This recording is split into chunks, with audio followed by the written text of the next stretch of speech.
Hello and welcome to Books and Us, the podcast about learning about new ideas and getting inspiration from books. I'm your host Ranjit Monga, and every week I will talk to authors about their ideas.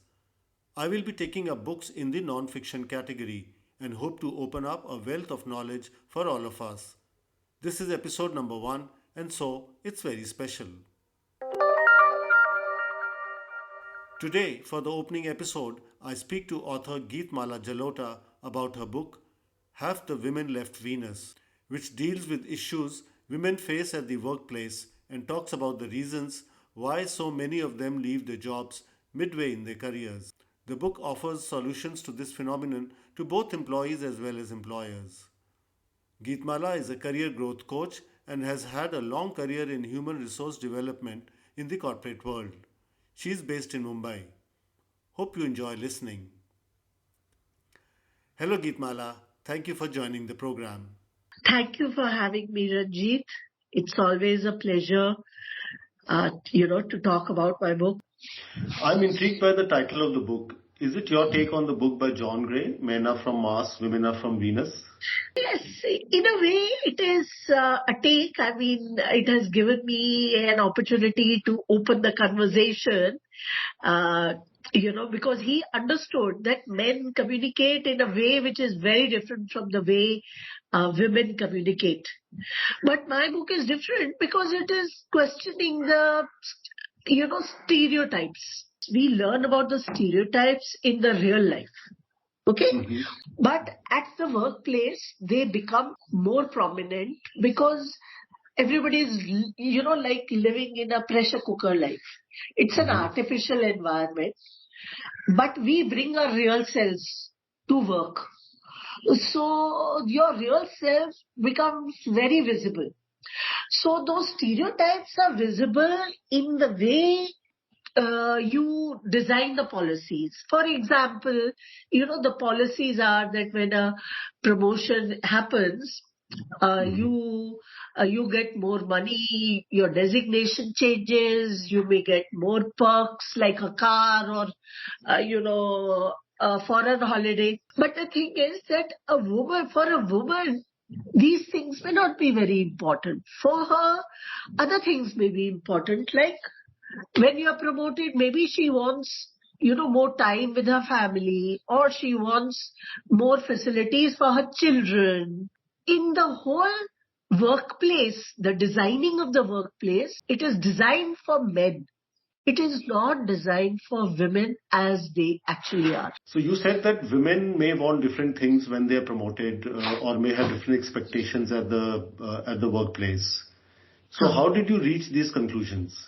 My understanding came out of the 60 interviews that I conducted over in India, in Dubai, and a couple of women from Australia also and Singapore also. What I learned was that after the age of 40, women leave because they are looking for something meaningful. I know men also leave the workplace looking for meaningful work.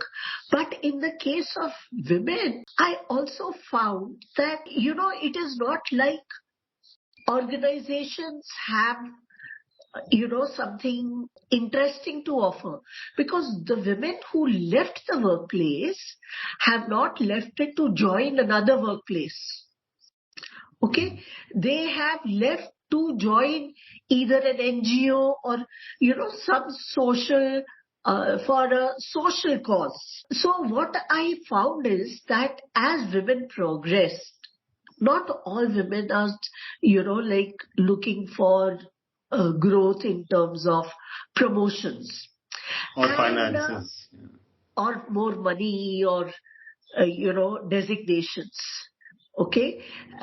Quite a few of the women that I know, they left because they wanted to start a family and they know they will not get time if they continue to work. So what I'm saying is that the package which is offered, which we call the promotion package, it is very, like there is no variety in it. It only caters to one type of person, a person who, who's very money focused and who's looking for growth in designation, or let us say power and authoritative. And that is a very limiting image of anybody, even a man. I'm sure that there are at least 98% men who are different from, this stereotype. So in that respect, talking to these 60 women set my thinking process into motion, that there are many kind of women. There is not just one kind of woman. So that, promotion policy has to cater to all kind of women, and therefore all kind of men also. And it could be different for individuals. Yes, it has to be more individual, uh, focused, because after all, you're trying to retain an individual. You're trying to promote an individual, and he also has to feel rewarded. If you design a policy for the average person, then there is no average person. Have the companies started talking to them that what exactly do you want in your next promotion, both men and women? Many companies have started changing their, approach to women, how to hire them, how to, design their policies as far as retaining them is concerned. What is the lesson learned from your book? My book says that if you want women to stay in the organization, if you want more and more women to come into the workplace, then the workplace has to be designed to retain the woman. For example, at home, okay, a woman has more say in how the home is designed. Okay, at home, she designs everything for the family. Okay, that my family will sit together in this room, so it should have bright colors and it should have comfortable, place to sit, and, so she designs the home to keep everybody's comfort in view. But the workplace is not designed like that. It is not designed to, cater to the comfort of each and every person who is within the organization. My book only talks about women at this stage, that you start listening more to the women. Okay. Which means that you will need to change a lot of things, but start with listening. Okay. And that women should have a more say in at the workplace. Yes, in say also, because you see, women have, they are designed in a way, their whole nature is designed in a way that are, let's say, leadership qualities. A woman is more attuned to listening. Okay, she is more intuitive. I mean, she comes to know who is in a bad mood, who is in a good mood. And a leader should also be like that. Leaders also should be intuitive. They should be able to sense that something is wrong with this guy in my team, and maybe I should, spend some time listening to him. And women, so that way, leaders have to adopt some of those qualities of the women. Okay, so there's a lot to learn from the womanly qualities. Okay, and when the workplace becomes more, let's say, feminine, I call it the feminine workplace. Okay, because I don't have any other word to describe it as yet. Okay, so when the workplace becomes more feminine, I'm sure there will be less of mental health issues. There will be less stress on, aggression and all this, racketeering which happens, and politics which happens. Yeah. So you're speaking for both men and women. Like Yes. when the workplaces are more feminized, then it will have an overall positive effect on the work environment, and thus the company will retain more men and more women. Yes, because see, I mean, it's not that they are going to stop making money.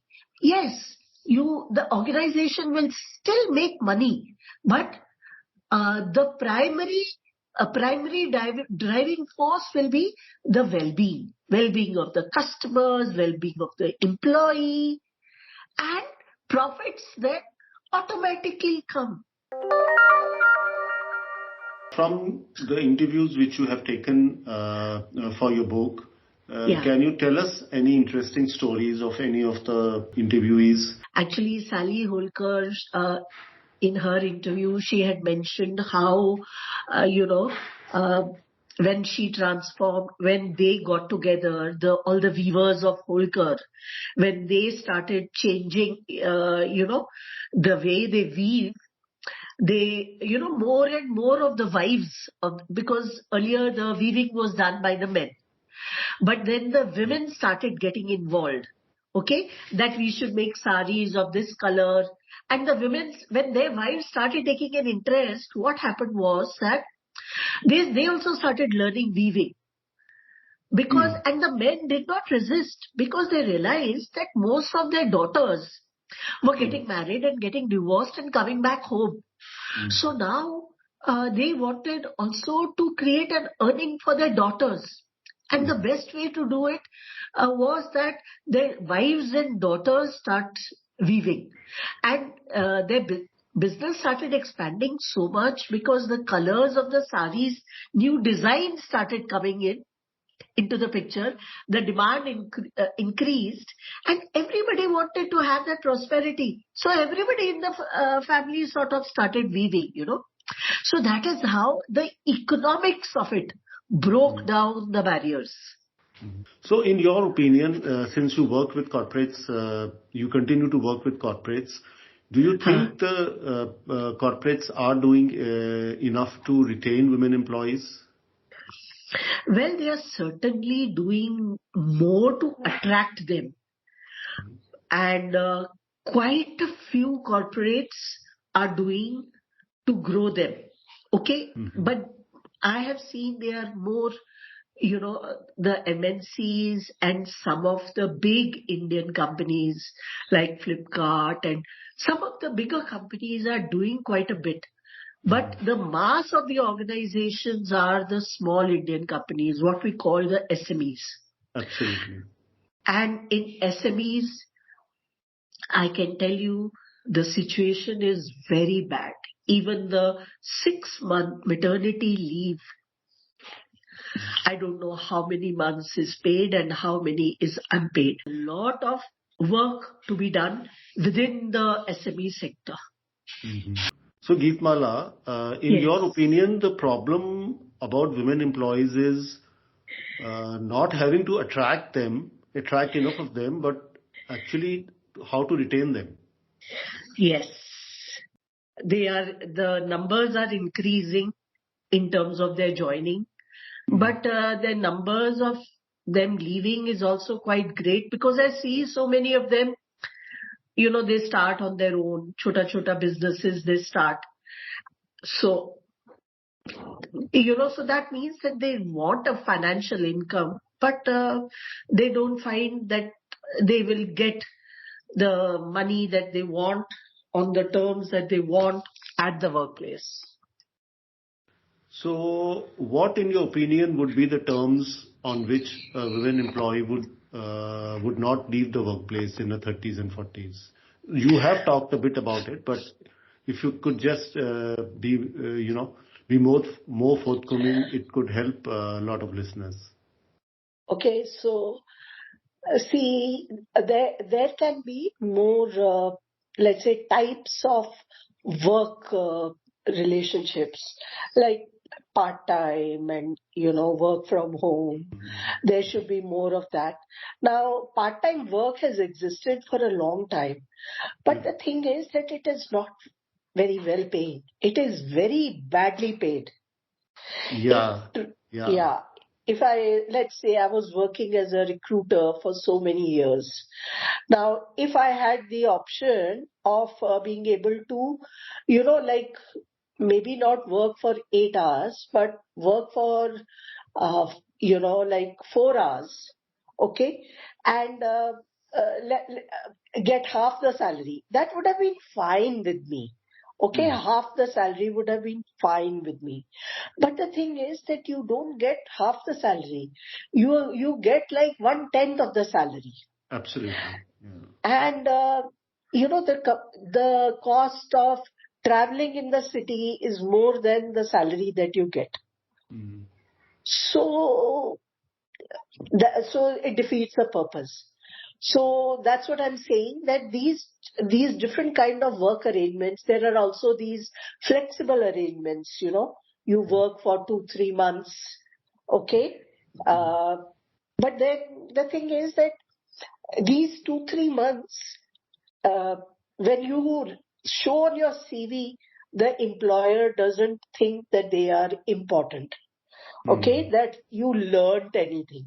So that attitude has to change. So what you're saying is that women would want more time to themselves. Is that it? They want more flexibility in terms of how much time they want to put in the workplace. You want to give time to your family, you want to give Yes. time to yourself Yourself. also. Yes. They don't want to dilute the quality of time they want to give to their family.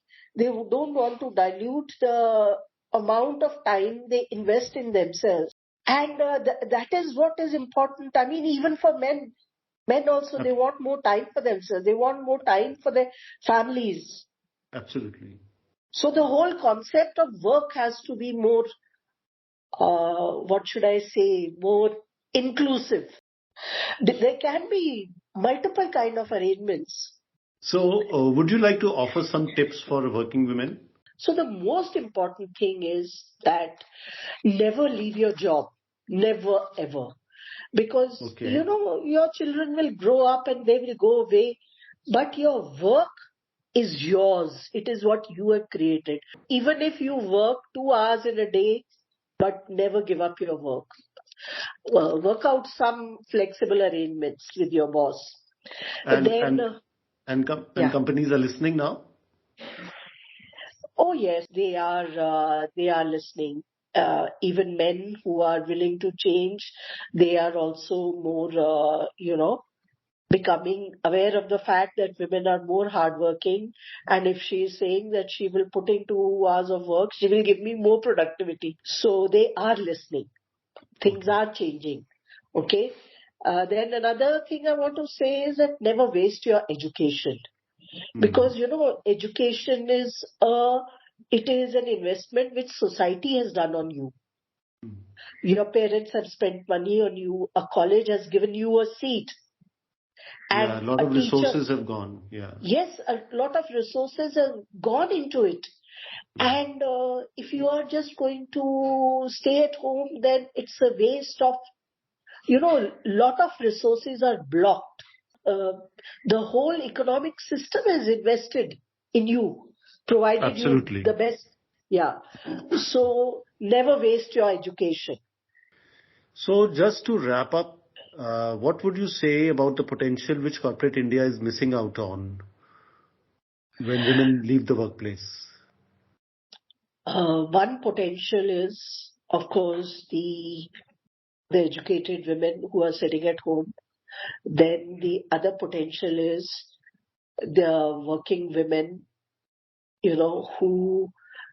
whose one set of qualities only you want to use, and that set of quality is, talking to customers in an aggressive way to get orders from them, or handling customer service. Okay, Mm. you are only using them like this.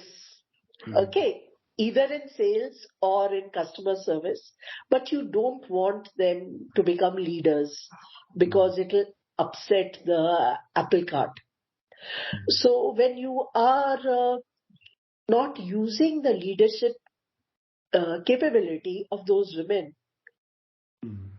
and they are leaving at the level of team leader, after team leader they leave because Mm. they cannot handle the politics beyond the team leader. She has left, and all the knowledge of the customer she has taken, Mm. and she will go and work in some service sector job, And you have lost that opportunity where she could have,